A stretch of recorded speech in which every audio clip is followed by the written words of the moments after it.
Hi friends, ഇവിടെ ഒരു flush ടാങ്കിൻ്റെ ഇൻലെറ്റ് വാൽവ് കംപ്ലൈൻ്റ് ആയിട്ടുണ്ട്. ഇത് കുറേയധികം പഴക്കമുള്ളൊരു ക്ലോസറ്റാണ്. ഏകദേശം ഒരു 10-17 വർഷം പഴക്കമുണ്ടെന്നാണ് ക്ലയൻറ്റ് പറഞ്ഞത്. ഇപ്പോഴാണ് ഇതിൻ്റെ ഇൻലെറ്റ് വാൽവ് കംപ്ലൈൻ്റ് ആയത്.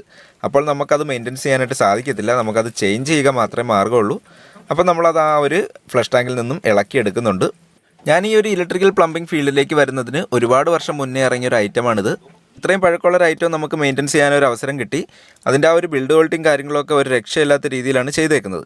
അപ്പോൾ നമ്മൾ ആ ഒരു പഴയ ഇൻലെറ്റ് വാൽവിനെ അവിടെ നിന്ന് ഇളക്കി മാറ്റിയതിന് ശേഷം ഈ ഒരു പുതിയ സെറ്റിനെ നമുക്ക് ആ ഒരു ഭാഗത്ത് സെറ്റ് ചെയ്തെടുക്കണം.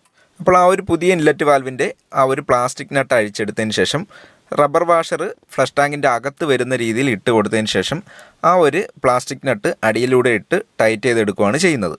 കൈകൊണ്ട് നല്ല രീതിയിൽ ടൈറ്റ് ചെയ്തതിന് ശേഷം മങ്കി പ്ലെയർ ഉപയോഗിച്ചിട്ട് ഒന്നുകൂടി ഒന്ന് ടൈറ്റ് ചെയ്തിട്ട് കണക്ഷൻ പൈപ്പും കൂടെ ആ ഒരു വാൽവിലേക്ക് കണക്ട് ചെയ്ത് കൊടുക്കുന്നുണ്ട്.